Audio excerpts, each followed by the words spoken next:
ئاڕاستەکان لەگەڵ محەممەد نووری.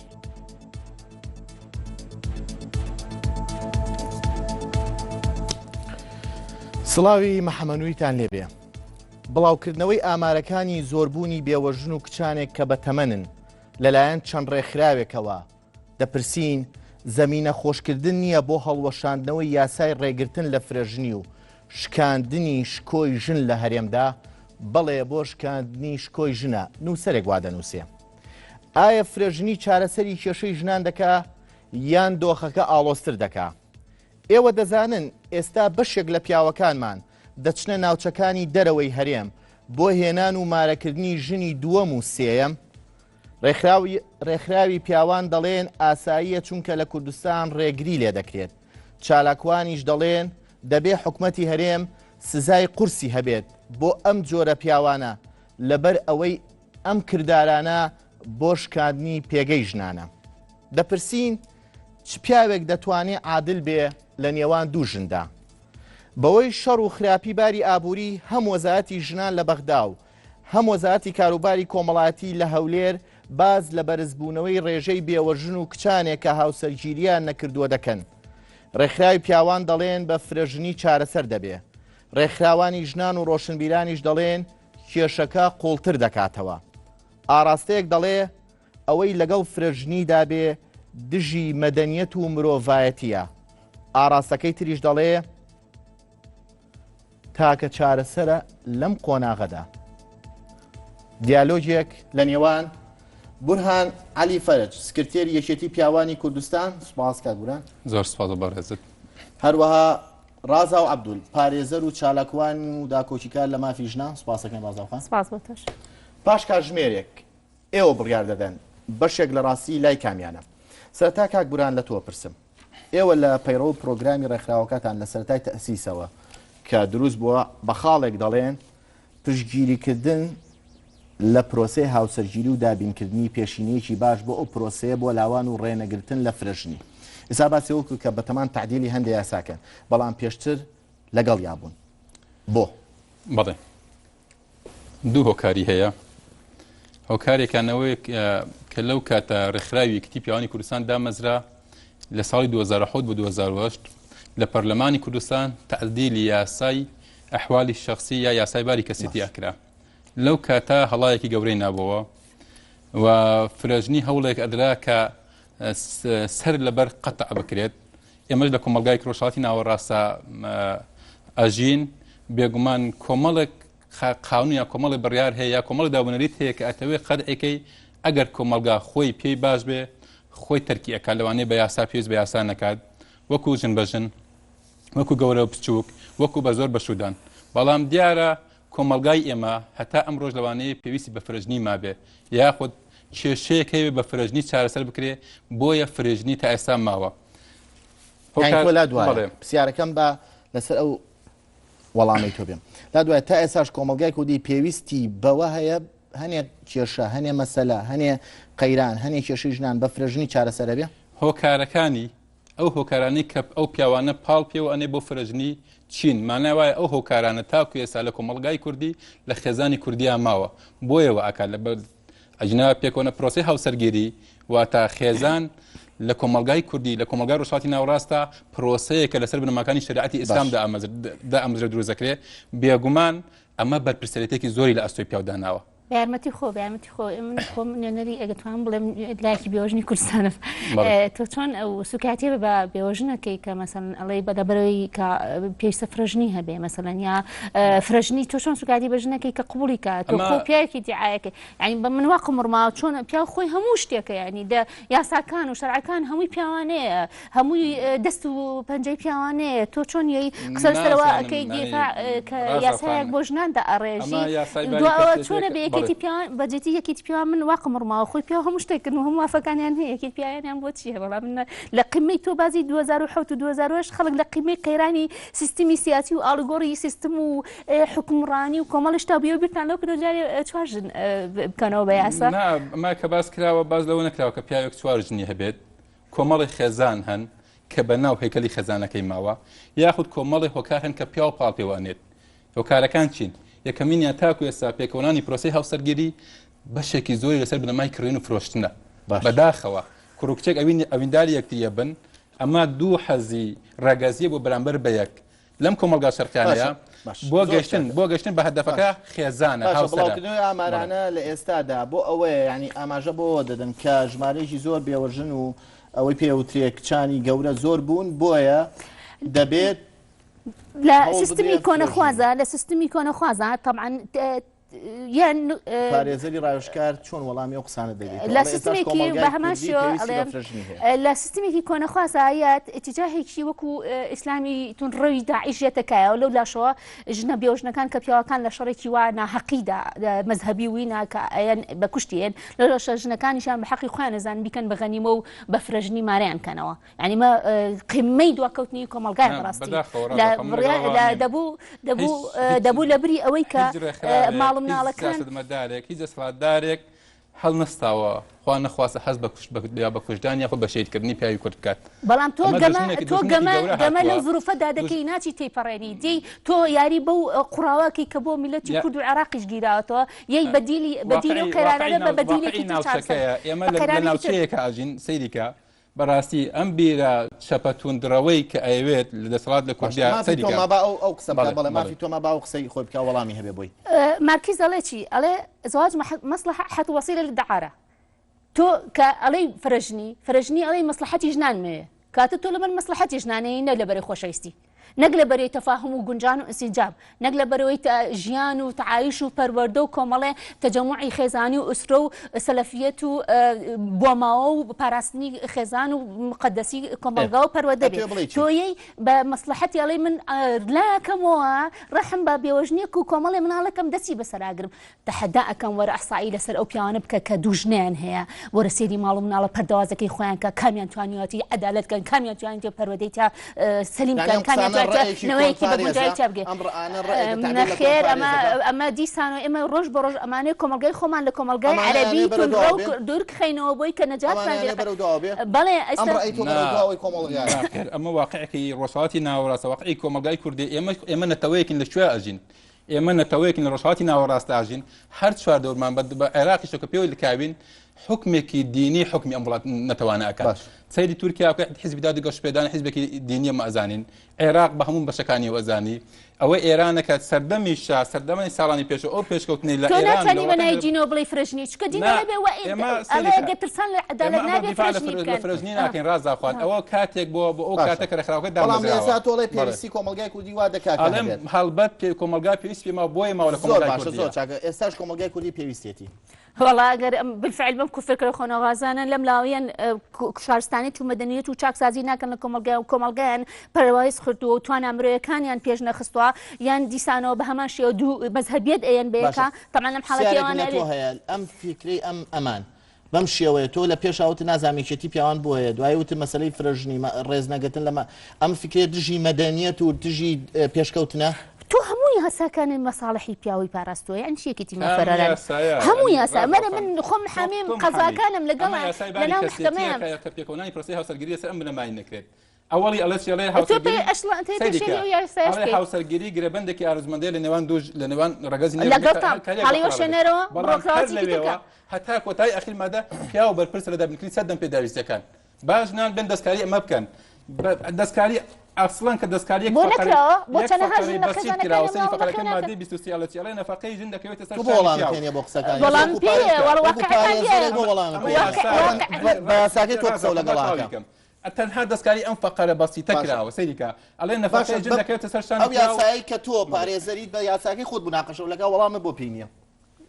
من وەڵام پێێتی لە بەرەوەی ئێستا کۆ ژنانی زوربەمان لە دایرەکانە من ڕەفیقەکانم هەیە تەنکەرە ئاوکن کە ئاویان لێ بڕە مناڵ بەخێوەکەن حەزانی مناڵێن تۆ چۆن ئیسباتیەکەی پیاویشتیان دێ بۆ لای ئێمە ئەڵێ نوێنەری مۆلی دەکە لە دەرگای ماڵەکە ئادا من مۆشەکەم 550,000 خێزانەکەم 800,000 هەیە ئەڵێ 12,000 مۆل دەکە ئەڵێ بە ئێوەرە پیاوەکەم بێتەوە بەخوا پیاوە نالەبارەی نەقەش نەگە پیاوە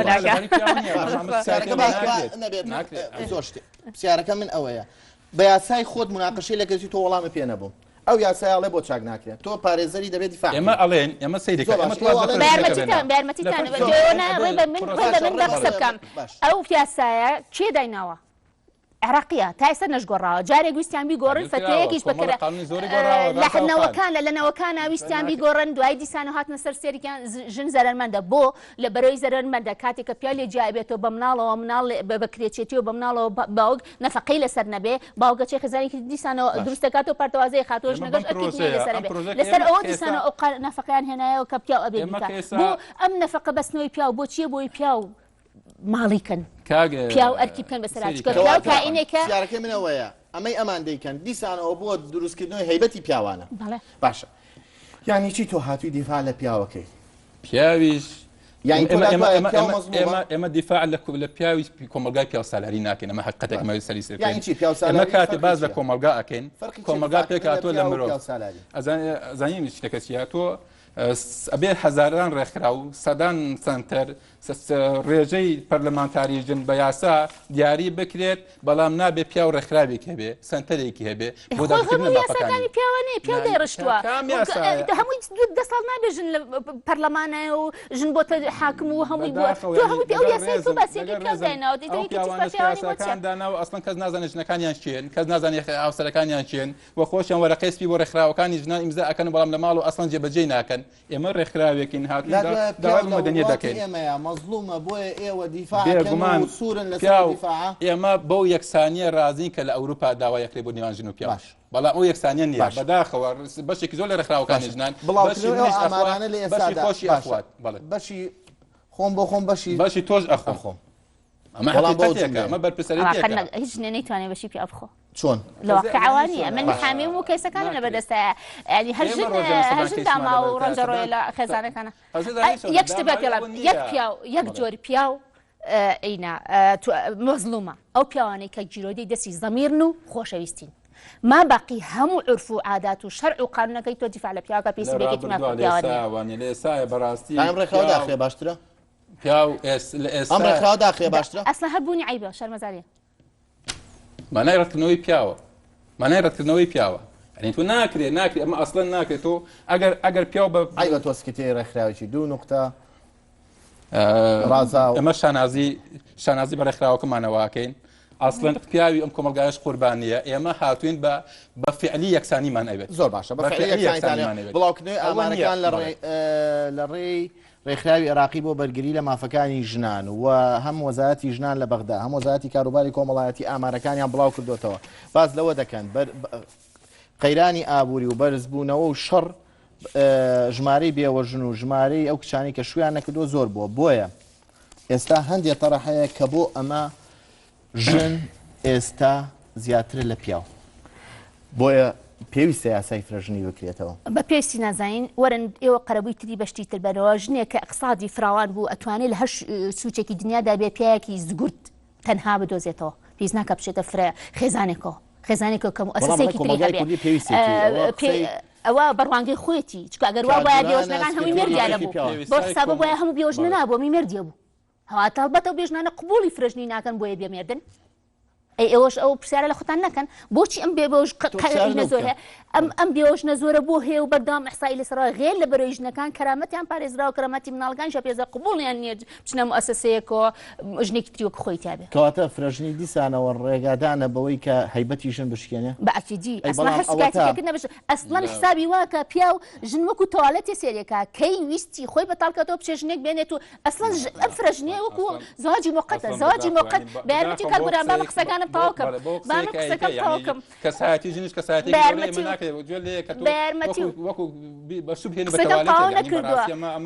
خۆشت خۆش سوکاتی بەژنان وا فرەژنی وا بینی چکە ئەزەی بۆ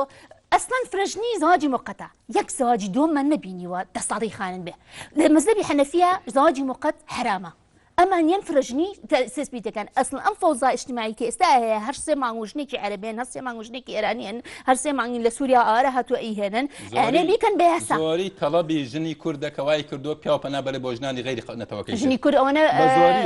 بالفعل ژنی کورد فێری بەڕاستی لە خێزانە لەدایک بووە لە تربێتێکی سەلیمان لەدایک بووە لە خانەوادەیەکی خانەیانی لەدایک بووە ئێستا نەتێشێنی پامەکەێنم ئەمە کرین و فرۆشتنە بیدایەت کوڕ و کچێک گەیمداریە ژن خۆی ئەفرۆشێ سەیریکە بە ئەمە مەکردنی يعني فرۆشتنە توجنك هي بارو سەیریکە تسكت نەک پارە من تعداد ئەبێ من کچ و کوڕێکم هەیە ئەبێت چی بۆ کوڕەکەمەکەم بۆ کچەکەشم بەڕاو بزانم ناکرێت من کچەکەم عاشقی کوڕی کابرایەک بۆ بە قەرداریش بخۆم ماڵەکەی خۆی ئەمە یەکەمیانە بەداخەوە ژنانی کورد لە پرۆسەی خاڵکردنەوەی غەڵی سەکسەکانە بەرامبەر پیا و زۆر ساردن هیچ وشاریەکیان نییە ئەمە وا لە یەکا کە پیا و ئێمە دوو دەرهاویشتمانە بەردەستایە خیانەتی هاوسەری یا فرەژنی یعنی فرەژنی دەرەنجامی ئەوەیە کە ژنی کوور بەرامبەر پیا و لە ڕووی سێکسیەوە لاوازە بێگومان بێنێتە وشیاری نیە ئێمە لە کۆمەلگایەکی شەرقی کۆمەلگایەکی ئایدۆلۆژیایەکی دینی هەیە پیا و لە غەیرە پرۆسی هاوسەرگیرەکەی بۆی نیە لە دەرەوەی خەزانەکەی خۆی غەریزە سەکسەکانی خاڵی بکاتەوە ئەمانە وا لە ئەکات وشیاری ژن نییە شەرمنە هەر ژنەکە چاوی کردو حەزی لە نامێنێ بەداخەوەم نازانیتەوە بەڵام ئەی بۆ پیاوانی ئێمە دەچنە ناوچەکانی دەرەوەی هەرێم بۆ مارەکردنی ژنی دووەم و سێەم یعنی بەشێک لە ڕەکانی کاکبوران وەکو سکرتێری ڕێکخراوی یەکێتی پیاوان ئاماژە بۆ دەدا چونکە لە کوردستانە ژنی کورد خۆی دەفرۆشێ نەک پرۆسی هاوسەرگیری ژنی کورد یەک جارە لە 25 ساڵە 20 ساڵە ئەگەر دووسێ دەفتەر بە مێر سەرفکە باشە ژنێکی عەرەب لە 3 ساڵە سێ پیاوەکە هەر پیاوێکی 2 ملیۆنیەکی لێسەنێ وەرە حسابی کە لە 20 ساڵە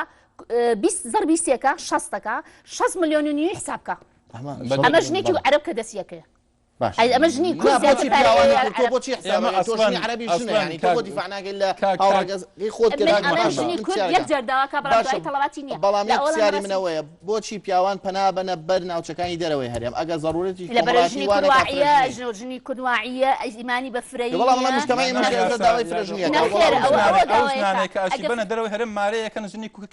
کچ و بێوەژنی کووردە ئەمە حقەتێکە قومات ناسێک ئەمە تازەم عەرەبە پیا بکە ئەمان باسیەکە ئەمە حقەتێکە احصائي كوكرواني اقصي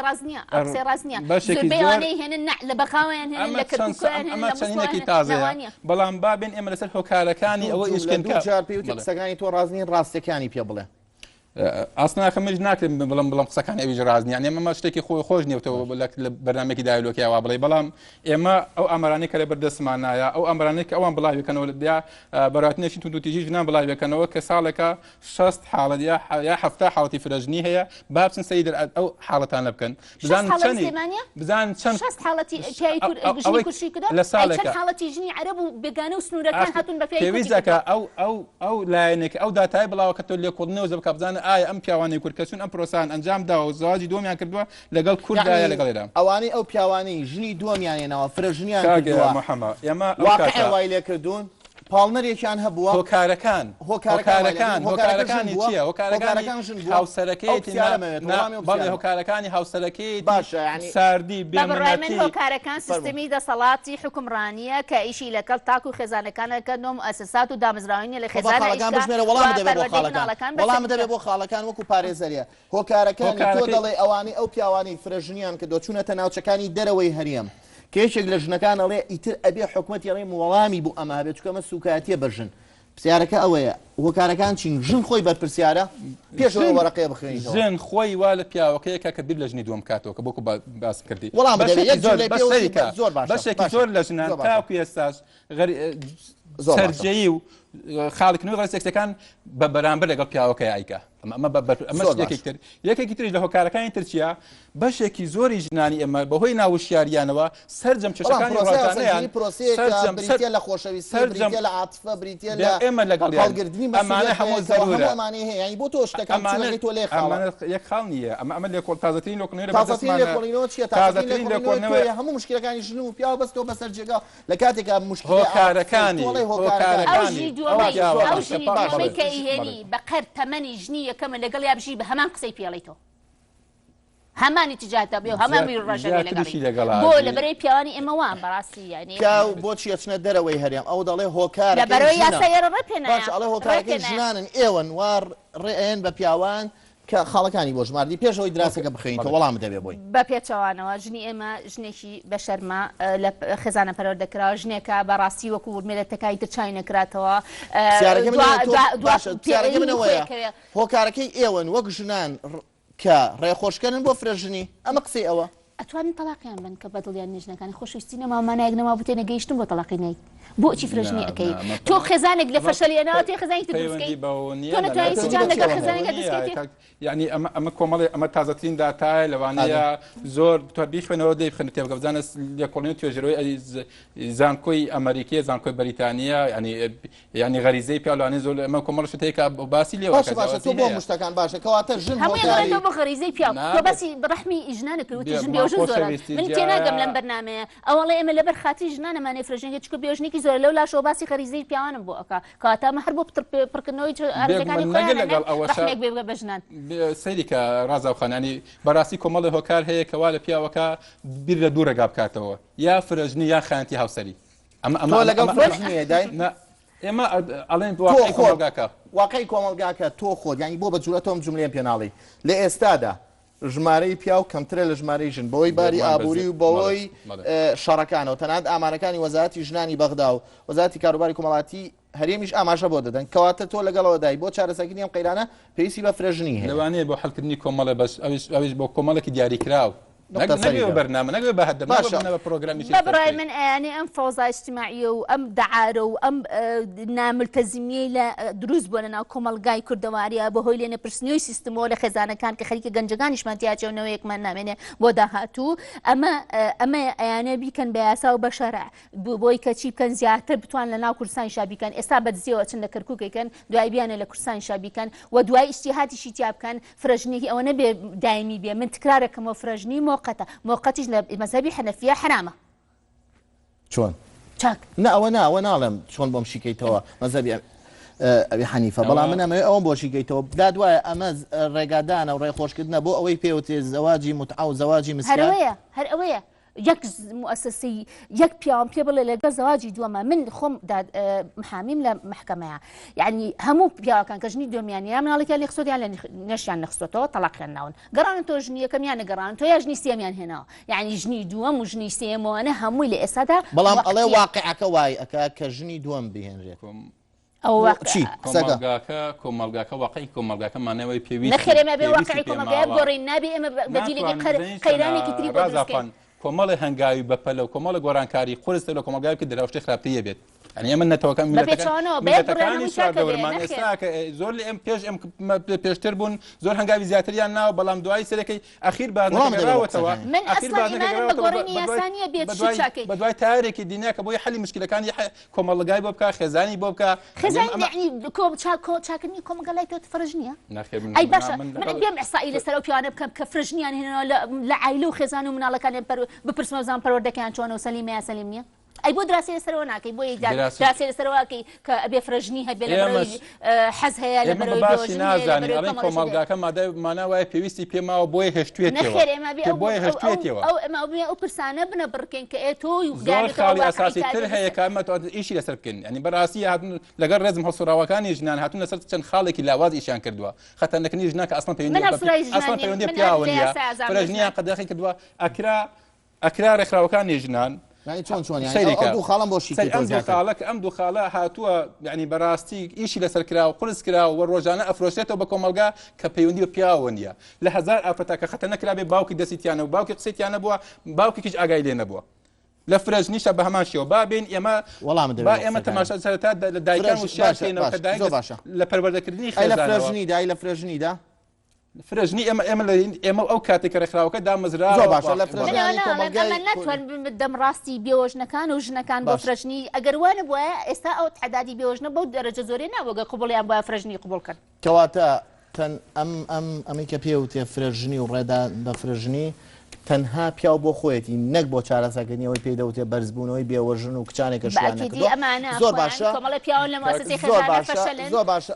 کۆمەڵە پیاو لە مؤسسەی خێزانی فەشەلتانێنەوە بۆیە داوای فرژنی دەکەن بەڵام پاش و چانێکی زۆر باشە پاش و چانێکی کوردینەوە بۆلاتە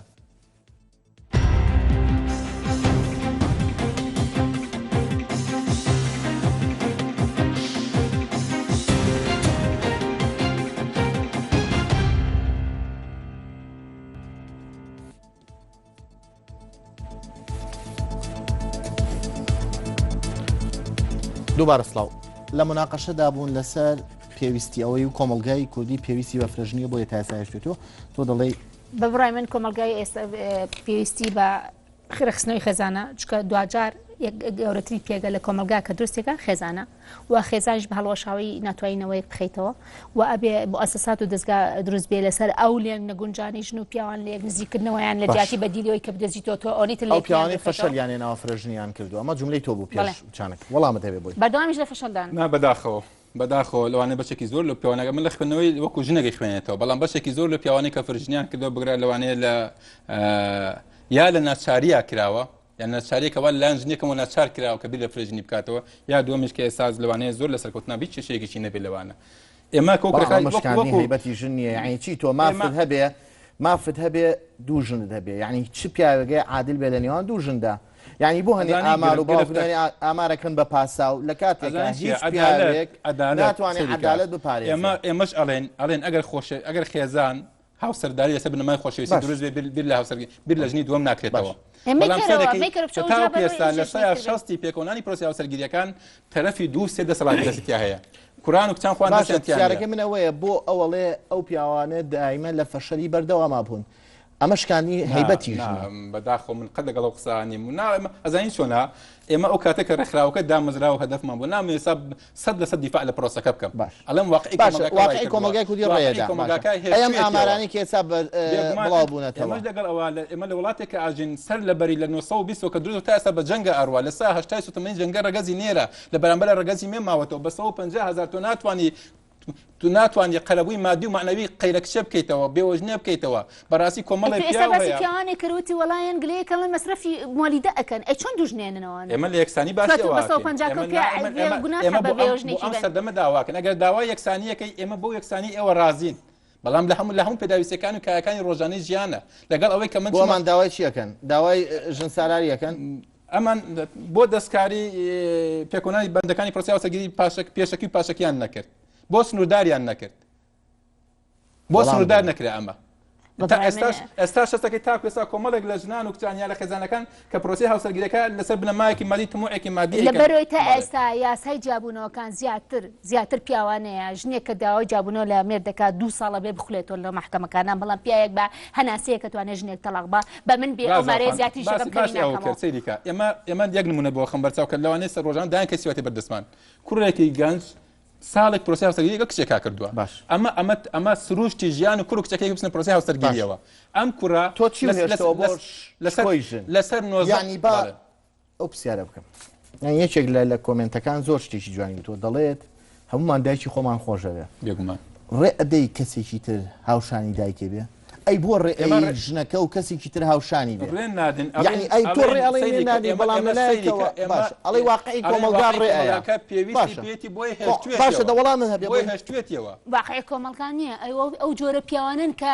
هەر بە دوا جەستە و دو حەزەکانیان کەوتون دوا فرەژنی کەوتن ئەجنە کۆمەلگا پیاوی تیا مناڵی بەخێوەکە پیاوی تیا نەوەی پەروەردەکە پیاوی تیا ئیمانی هەر ئەوڵ لە ژنایەتەوە هەرچاوی ژن نخبەیەکە لەو پیاوانی کە بەجددی ئیمانیان بە خێزان هێنە ئیمانیان پەرۆدی بناو بەردەمی حەزانە ڕۆزەکانی ئەم شارەیە ئەم وڵاتە لە سا شەستی پیاوانن مناڵەکانیان باشن بۆ ڕۆزەکان پێ هەنگاوی ناوە بەڵام ئەمەشیان ئەڵبەت کۆمەڵی خێزان هەیە پێویستی پێماوە کۆمەڵە جن هەیە تاکو ئێستاکە ینی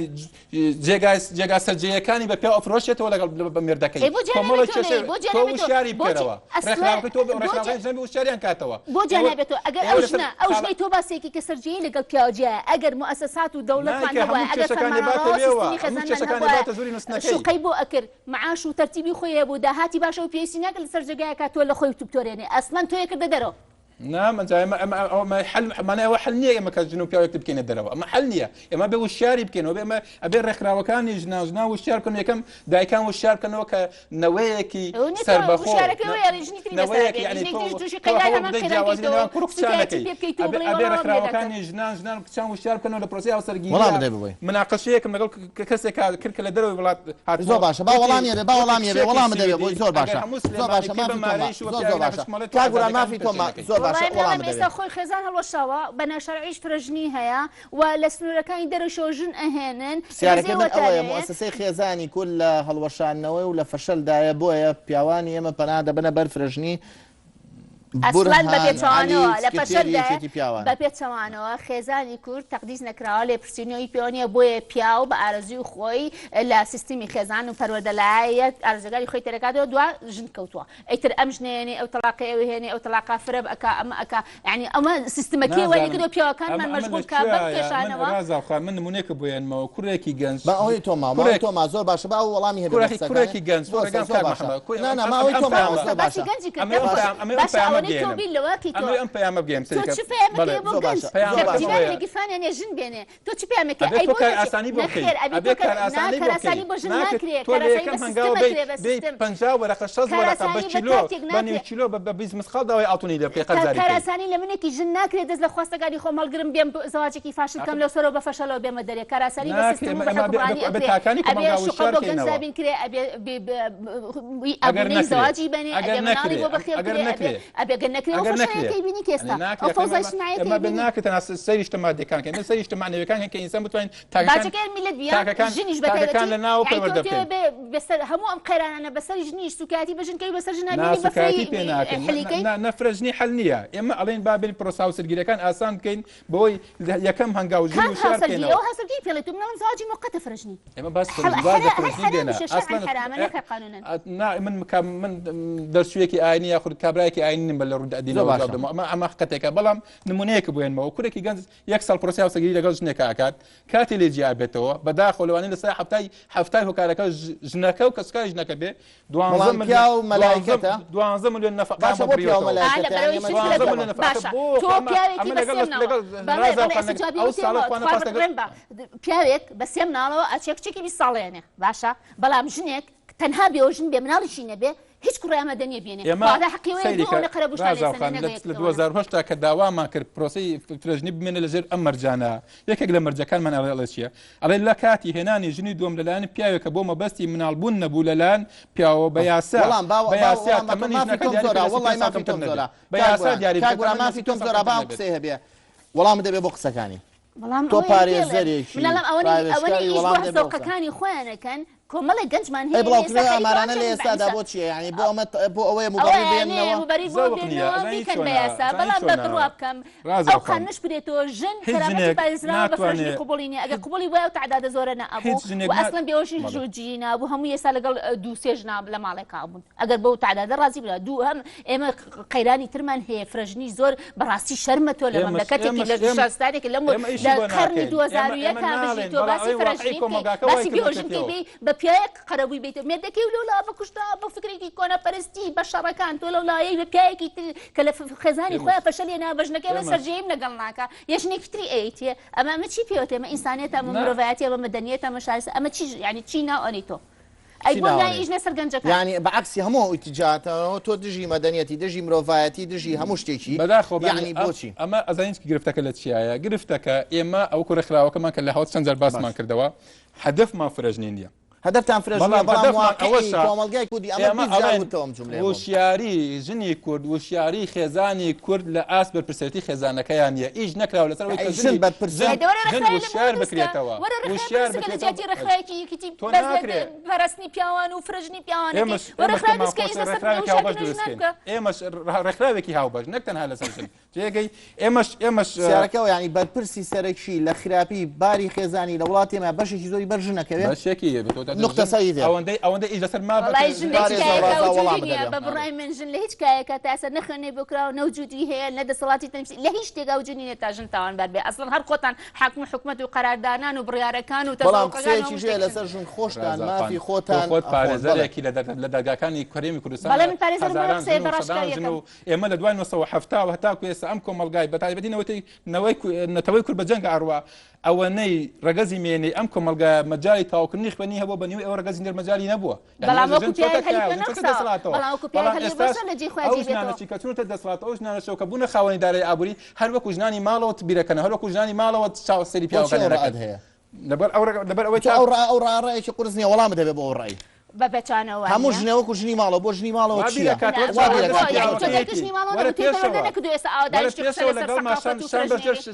ژێربانی کۆڵەکەی لەسەر من لە بەرچەرتی خێزانە وەکو من وەرە پێشەوە چەندمانەیە بە بێچانەوە بخۆم بەتەنیا ژینە ماڵەکە مەسرفی ماڵەکەم ڕفیقمە چەنەها کچیتر لە شوقەیەکی چەنەها ئەفرەتە ئەسڵان هەموو ژنەوەکو ژنی ماڵەوە بیرەکاتەوە ئەم جوملەیە هەزاران بوران عەلیوتی هەموو ژنەوەکو ژنی ماڵەوە بەشێکی زۆر لە ژنان بەشێکی ماڵەوە بیرەکەن تەنها چاوێن دەستی پیاوەکانیان زۆر باشە وەڵام کە تۆ بووی بە خاوەنی ئابووری چەنەها ژنمان هەیە هەر لە ماڵەوەی بە ئیشی دەستی خۆی بە خەیاتی و بە درمان و بە ساڵۆن و بە کاری ترەوە خۆی بژێوی خۆی بدەرەکە و ئەوتە دوێنێ پێرە ژنێک کوژراگە خۆی بە درمانی مێدەکەی بەخێ کوردمی دەگەی بەڵام تۆڵەی زۆربەی ژن من یەک نمونە بۆێنمەوە یعنی لە بیستەکانی سەدەی ڕابردووە ژن داوای مافی خۆی کردووە نمونونەکان زۆرن ئەو نمونانەی بە گوزیدە قەفتانە تێپەڕە بێ بۆ حەبسەخانی نەقی بۆ هەنگاوی باشە کۆمەڵێ ژنی چالاکەیە ئێستا لە بواری لە هینی حیزبەکانن لە مەکتەبی سیاسی حیزبەکان لە سەرکردایەتین لە پەرلەمانن عێراقی کوردستان ژن وەکو ژن بێتە پێشەوە داوای ئەم ژنانەی هاتوونەتە پێشەوە ئێستا ئەم ژنانە یعنی تۆ پیانەڵی وەکو ژنی ماڵ بیرەکەنەوە ژنی ماڵ چیەتی ژنی ماڵ یعنی مەفهومی ژنی ماڵ ئەمە بۆ پیاوی ماڵ ئەوەیە ئەزای مەفهومی ئەوەیە مەسبووی ئەوەیە کە خاوەنی هیچ سەرچاو هیچ داراییەک نییە و تەنها چاوی دەستی پیاوەکەیەتی بۆ ئەمە وای کردووە ئەم بەڵام ئێستا ژن و ئەمە بچووکردنەوەی هەیبەتی ژن و پیاو پێکەوە هەر شتێک هەر بۆ بە ئیدیۆمێکی ناو کۆمەڵگای کوردی ئەڵێ ژن و پیاو پێکەوە پێڵاو لە پێکەن و چنە دەرەوە بەیەکی شەوەیەنەوە ینی هەردووکیان کار دەکەن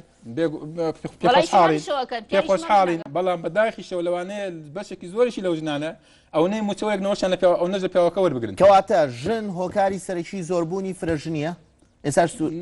ناهوشیاری بەرامبەر ژن تەنها مافی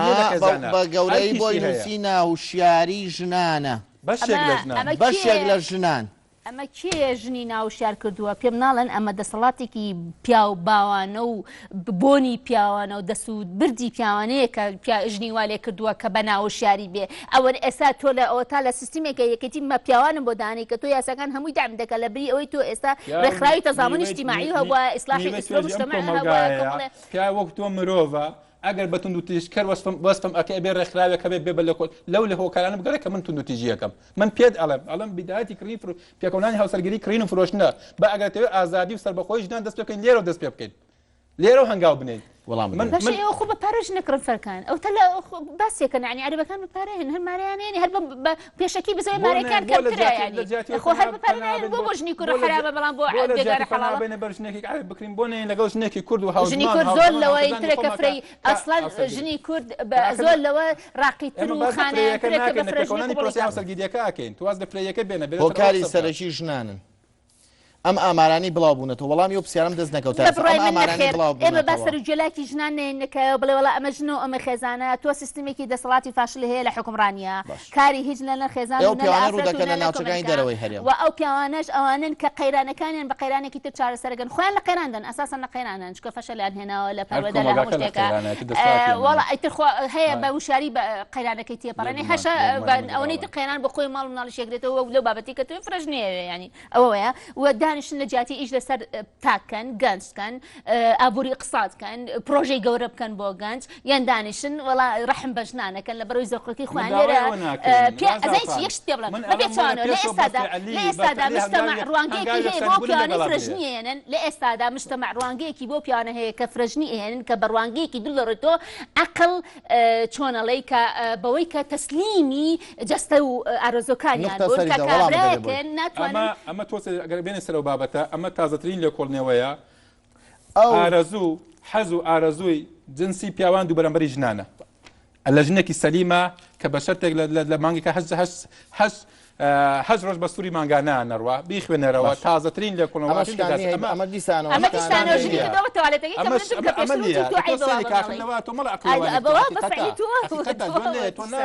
تۆ نوێنەری ڕەگەزی نێرنی من پیام و لە معنەوێتی خۆم و لە جەستی خۆم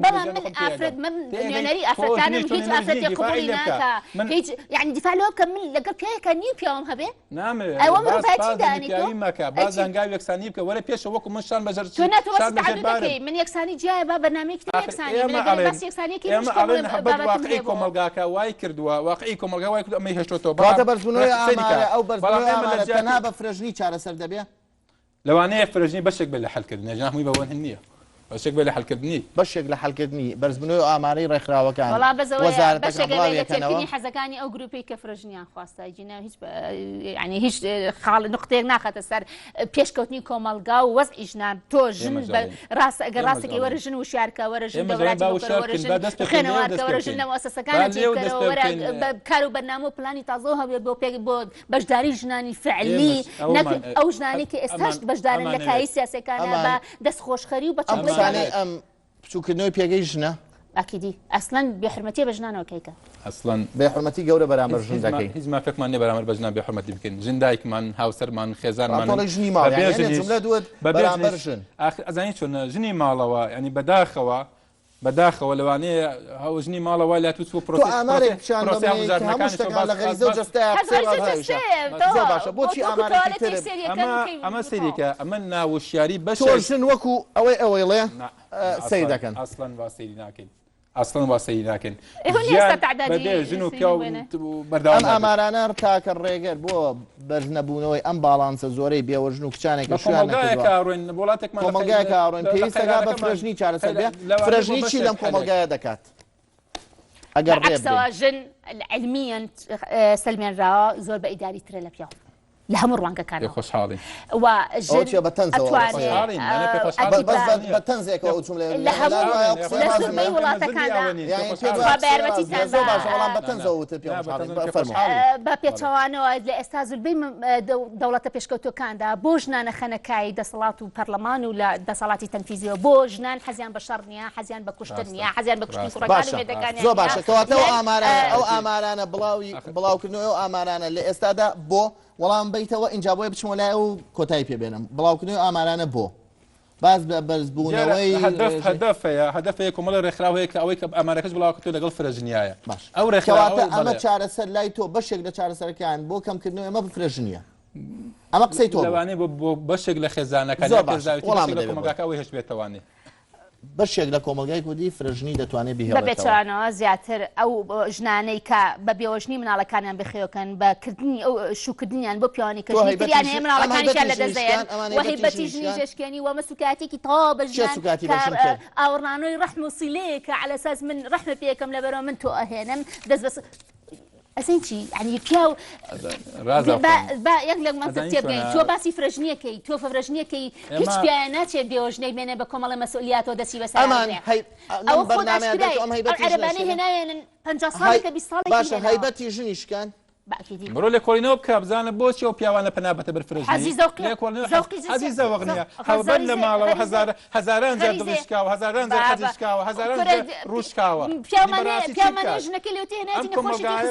ئەم کۆمەلگای بەشێکی دوای لەم کۆمەلگایەکی متەدەینە کابرا ڕێ بەخۆی نەدەم چه خیانەتی هاوسەری بکە یعنی ئێمە کاتێ باسی گەندەڵی ئیداریەکەین گەندەڵی کابرا کە خیانەتی لە هاوسەرەکەی گەندەڵی لە هەموو شتێکە ئاکات زۆر باشە دوادێڕت دواتێڕم